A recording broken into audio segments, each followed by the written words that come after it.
Picture this, a tomb sealed for more than 3,000 years. The air inside hasn't been breathed by a living person since the time of pharaohs. Archaeologists, working carefully by torchlight and flashlight, open ancient jars. They expect oils, maybe wine, or the crumbled remains of food long turned to dust.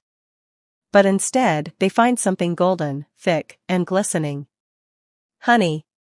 And astonishingly, it is still edible.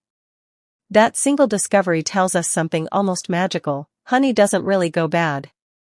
Of all the foods in the world, honey is one of the few that can survive practically forever. If you bought a jar today and forgot it at the back of your pantry, your descendants centuries from now could still open it, and it would still be safe to eat. And humans have known for thousands of years that honey is special. Ancient Egyptians filled tombs with honey not just because it tasted good, but because it symbolized eternity. They used it as food, medicine, and offerings to the gods. In their hieroglyphs, bees represented royalty. Even the way honey is stored matters.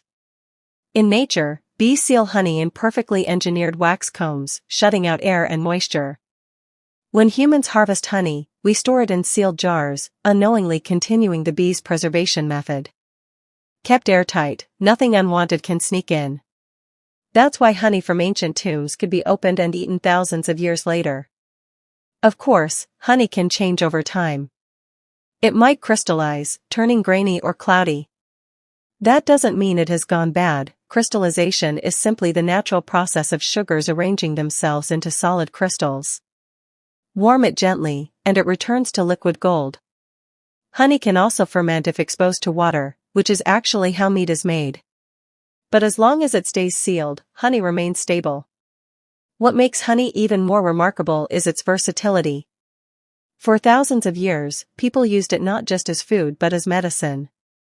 Smearing honey on wounds wasn't superstition, it worked. Modern science has confirmed that honey fights bacteria, reduces inflammation, and even speeds healing. Certain types, like Manuka honey from New Zealand, are now used in hospitals for treating burns and infections. Honey also reflects the world around the bees. Its flavor, color, and aroma depend entirely on the flowers the bees visit. There are hundreds of varieties: pale acacia honey that stays liquid for years, dark buckwheat honey rich as molasses, lavender honey fragrant with floral notes. Each jar is like a liquid time capsule, capturing the essence of a particular landscape and season.